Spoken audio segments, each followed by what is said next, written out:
रामदीन अपनी कुल्हाड़ी लेकर जंगल की ओर निकल ही रहा था कि तभी उसके पुत्र आदित्य ने उसे रोक लिया। पिताजी, अब आपको जंगल जाने की कोई आवश्यकता नहीं है। अब मैं जवान हो गया हूँ तो अब से घर का खर्च मैं उठाऊंगा। रामदीन की आंखों में आंसू आ गए। हाँ बेटा, मेरे बेटे, एक पुत्र के लिए सबसे बड़ा दिन वही होता है जब उसका पुत्र कंधे से कंधा मिलाकर खड़ा हो जाए और अपने पिता का सहारा बने। हाँ मेरे बच्चे, हाँ। पिताजी, आपने मुझे पालने पोसने में मुझे पता है कि बहुत मेहनत की है। अब आपके आराम के दिन है पिताजी। अब आप घर पर बैठकर आराम कीजिए। कमाने की जिम्मेदारी मुझ पर छोड़ दीजिए। अब से कुल्हाड़ी लेकर जंगल में मैं जाऊंगा, लकड़ियां मैं काटूंगा और बाजार में भी मैं ही बेचूंगा। अब आपको एक भी काम में हाथ नहीं लगाने दूंगा। हाँ। इतना बोलकर आदित्य जंगल की ओर चला गया।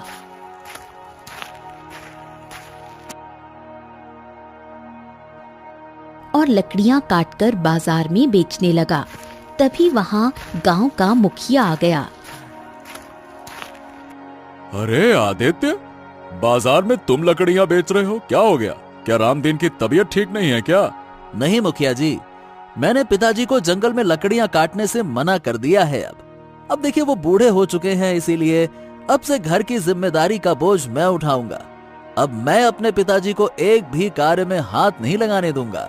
मुखिया खुश हो गया था।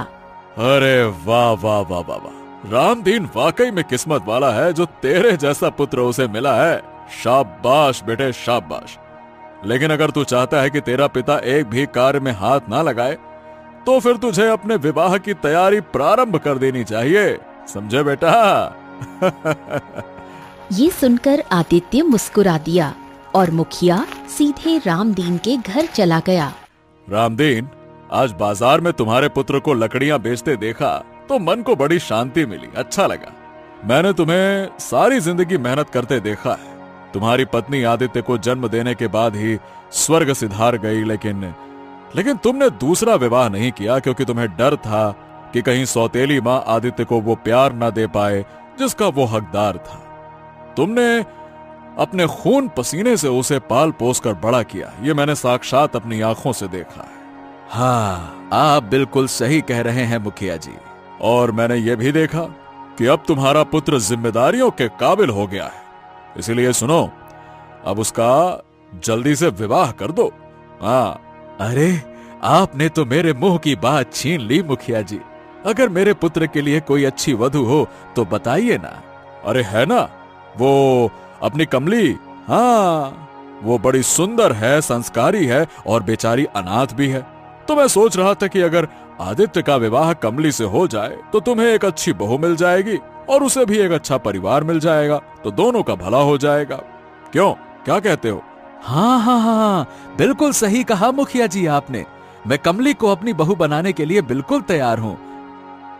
कुछ दिन बाद आदित्य का विवाह कमली से संपन्न हो गया। आदित्य अपने परिवार के साथ सुखी जीवन बिताने लगा था।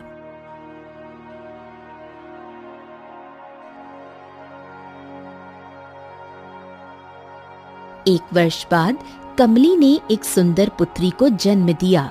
रामदीन ने अपनी पोती को गोद में उठाते हुए मुस्कुराते हुए कहा, हाँ। अरे रे रे रे रे, ओले मेरा बच्चा छोटा सा। अरे देखो तो देखो, इसके हाथ पैर चेहरा कितना कोमल है। हा। बेटा, इसका नाम हम कोमल रखेंगे। अरे पिताजी, आपने तो मेरे मन की बात ही छीन ली। मैं भी इसका नाम कोमल ही रखने का सोच रहा था। समय ऐसे ही बीतने लगा। धीरे धीरे कोमल 1 वर्ष की हो गई।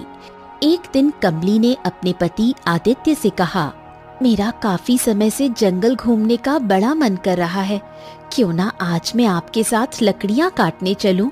आदित्य मुस्कुराने लगा। तभी आदित्य का पिता रामदीन बोला, अरे बहू का जंगल घूमने का मन है तो उसे घुमा ला। सुन, तू लकड़ियां काटते रहना और बहू जंगल के सुंदर सुंदर दृश्य देख लेगी।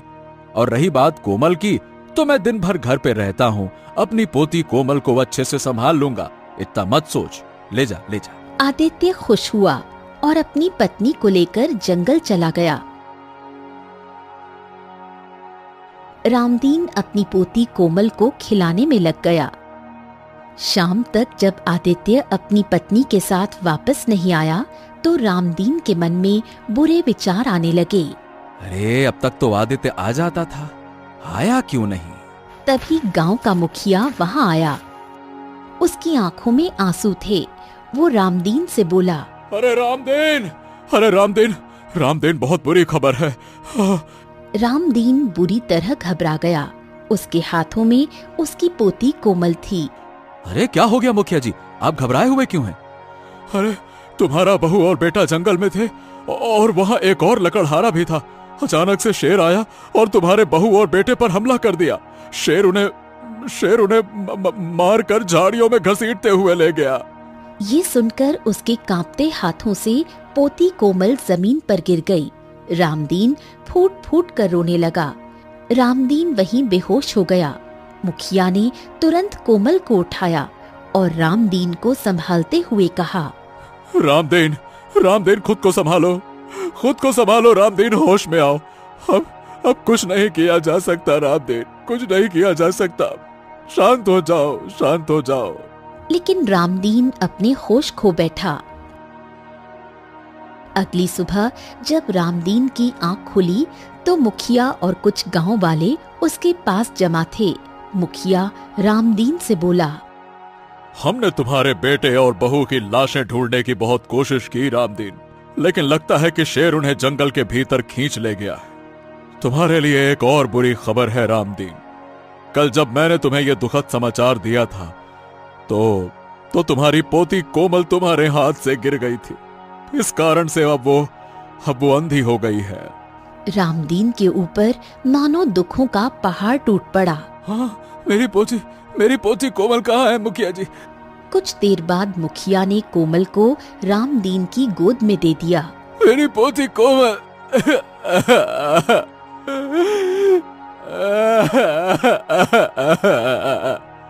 मेरी बच्ची, तू बड़ी अभागी है। ना तो तू अपने पिता को देख पाई, ना अपनी माँ को, और अब तू इन आंखों से दुनिया को भी नहीं देख पाएगी। रामदीन अपनी पोती को लेकर फूट फूट कर रोने लगा।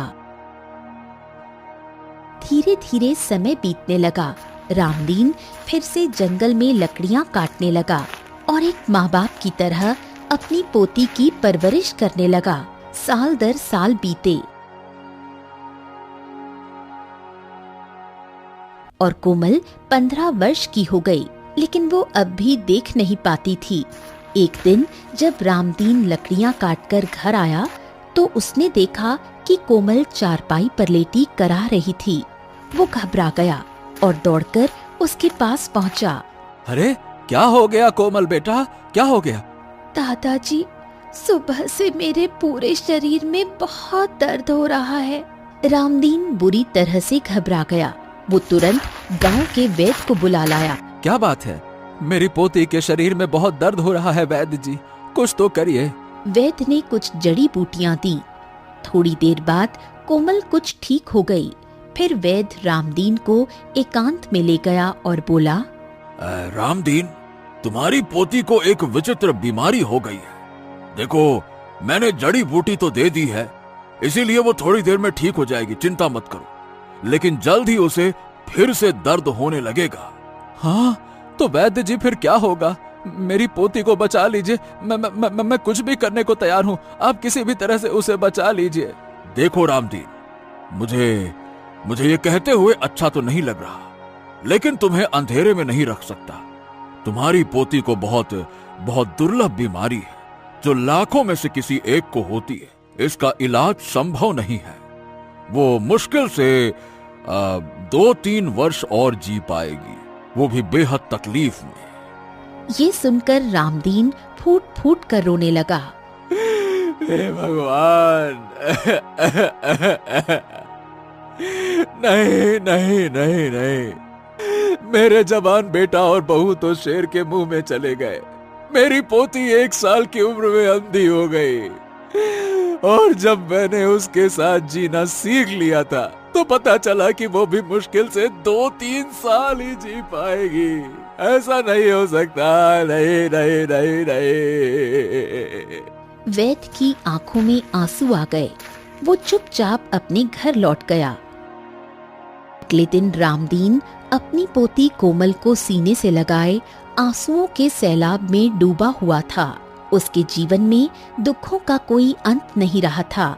बेटे और बहू को खो देने के बाद अब उसकी पोती भी अंधेपन और बीमारी के जाल में फंस चुकी थी।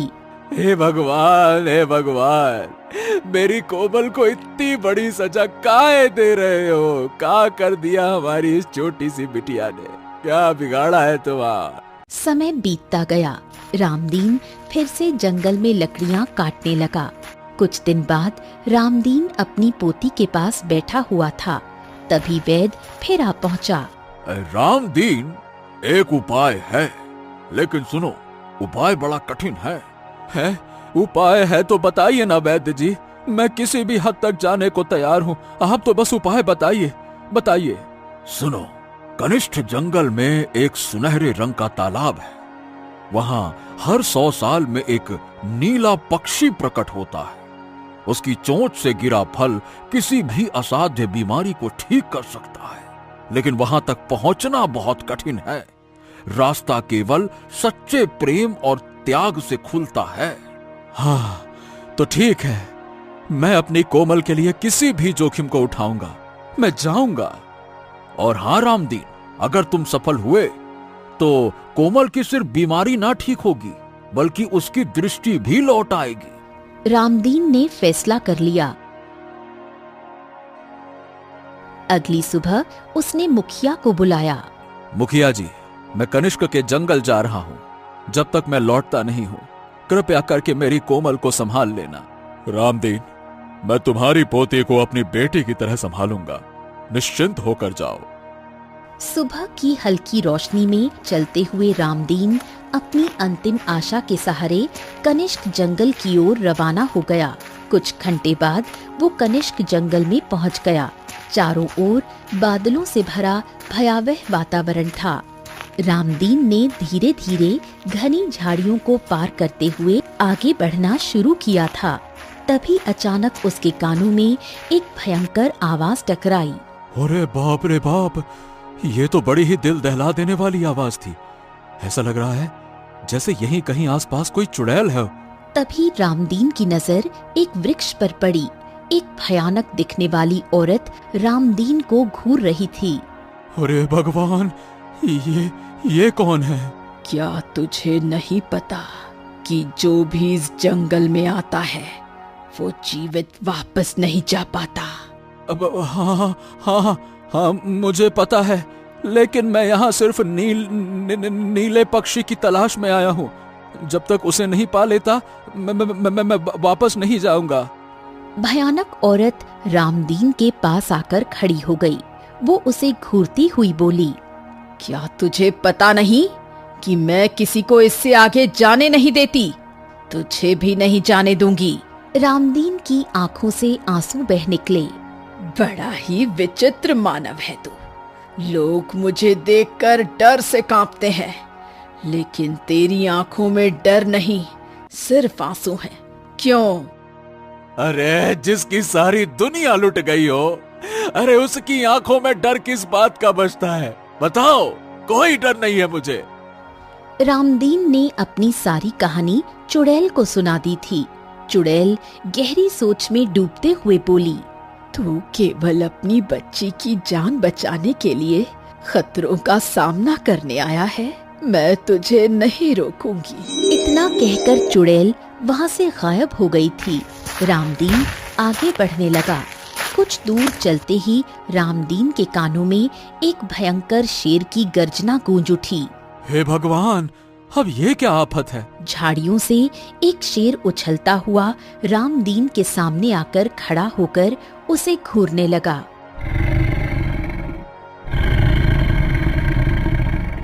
मूर्ख मानव, अब तेरा रास्ता यही समाप्त हो गया। इससे आगे तू नहीं जा पाएगा। नहीं नहीं नहीं नहीं नहीं, मुझे जाने दो। मैं बस नीले पक्षी से मिलने आया हूँ।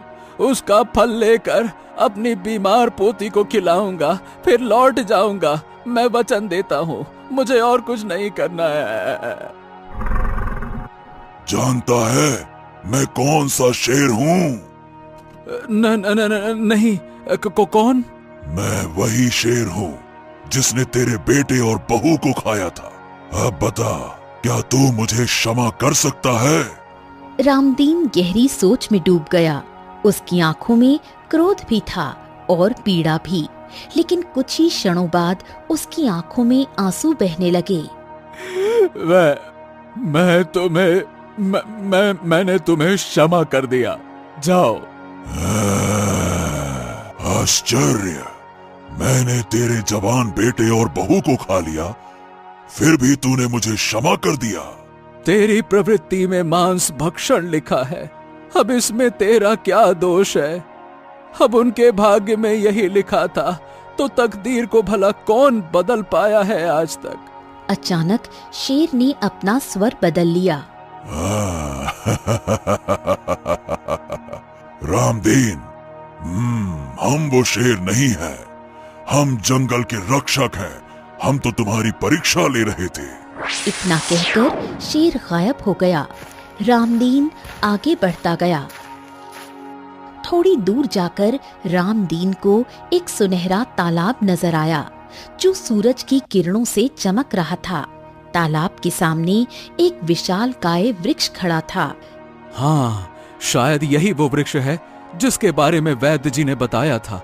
हाँ। रामदीन जैसे ही वृक्ष के पास पहुंचा, अचानक वृक्ष के अंदर से एक आवाज गूंजने लगी थी। मूर्ख मानव, इसके आगे तू नहीं जा सकता। हाँ? हे भगवान, पेड़ के भीतर से आवाज, ये कैसा विचित्र स्थान है। मैं वो वृक्ष नहीं हूँ जिसके पास तू जाना चाहता है। मैं जानता हूँ तू नीले पक्षी से मिलना चाहता है, पर इससे पहले तुझे मेरी परीक्षा से गुजरना होगा। अगले ही पल वृक्ष गायब हो गया और उसकी जगह एक भयंकर राक्षस प्रकट हो गया। अब डरने से कोई मतलब नहीं बचा। अरे जब यहाँ तक पहुँच गया हूँ तो अब पीछे नहीं हटूंगा। बड़ी विचित्र बात है, तू मुझे देखकर डरा नहीं। अच्छा, अगर तू नीले पक्षी तक पहुंचना चाहता है तो मेरे 3 प्रश्नों का सही उत्तर देना होगा।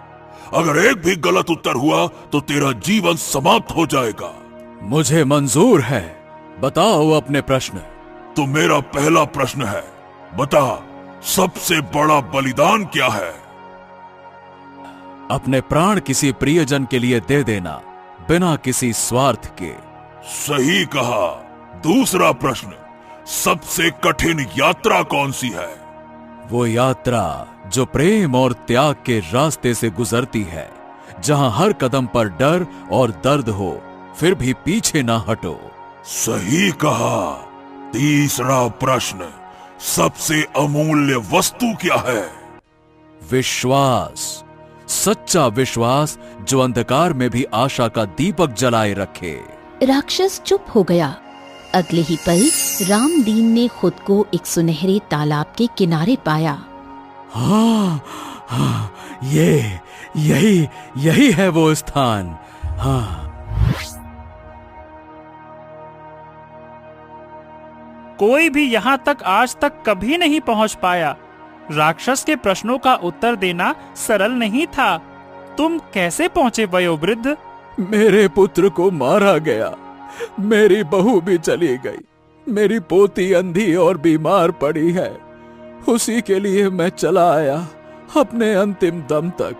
मेरी चोंच में जो फल है वो तुम्हारी पोती को स्वस्थ कर देगा, उसकी दृष्टि भी लौट आएगी, परंतु इसके बदले में तुम्हें एक बलिदान देना होगा। हाँ, कैसा बलिदान? तुम अपनी पोती को स्वस्थ नहीं देख पाओगे। जैसे ही वो ठीक होगी ना, तुम्हें इस संसार से विदा लेना होगा। बताओ, क्या तुम तैयार हो? हाँ, यदि मेरी कोमल उठी तो मैं हंसते हंसते चला जाऊंगा। उसके लिए मैं कुछ भी कर सकता हूँ। हाँ।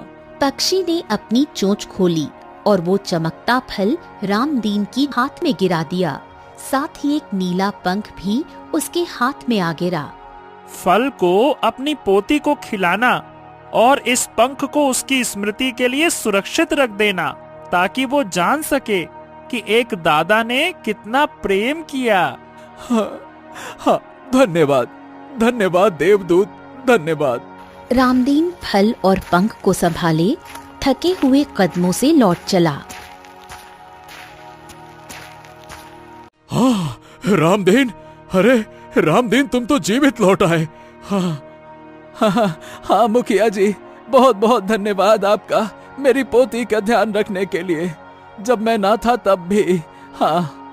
अरे नहीं नहीं नहीं नहीं, ऐसा मत कहो, तुमने तो वाकई में चमत्कार कर दिया। रामदीन ने कुछ नहीं कहा। वो चुपचाप अपनी पोती कोमल के पास पहुंचा। दादाजी। आहिस्ता से बेटी, आहिस्ता से, बस इसे खा लो बेटी, खा लो। रामदीन ने कांपते हाथों से फल को कोमल के मुंह में रखा। वो खुद उसे देखता रहा आखिरी बार। अगली सुबह सूरज की पहली किरण के साथ। दादाजी, दादाजी, मुझे सब कुछ दिखाई दे रहा है, मैं देख सकती हूँ। लेकिन रामदीन अब वहाँ नहीं था। वो इस संसार से चुपचाप विदा ले चुका था, एक मीठी मुस्कान के साथ। रामदीन, रामदीन, रामदीन। अब समझ में आया कि तुमने कल रात मुझसे वैसी बातें क्यों कही थी। मुखिया ने कोमल को गले लगाया और सच्चाई बताई। कोमल, मेरे बेटे, तुम्हारे दादाजी ने अपनी जान देकर तुम्हें जीवन दिया है। ये पंख उनका प्रेम है, उनकी विरासत है। समय बीतता गया। कोमल जवान हो गई। उसकी शादी हुई। घर आंगन फिर से खिलखिला उठा। दादाजी, आपकी दी हुई रोशनी से ही मेरी दुनिया चमकती है। मैं आपको कभी नहीं भूलूंगी। हर साल कोमल उस नीले पंख के सामने दीपक जलाती थी और उसे देखकर मुस्कुराती थी, क्योंकि उसे यकीन था कि कहीं न कहीं उसके दादाजी उसे अब भी देख रहे हैं।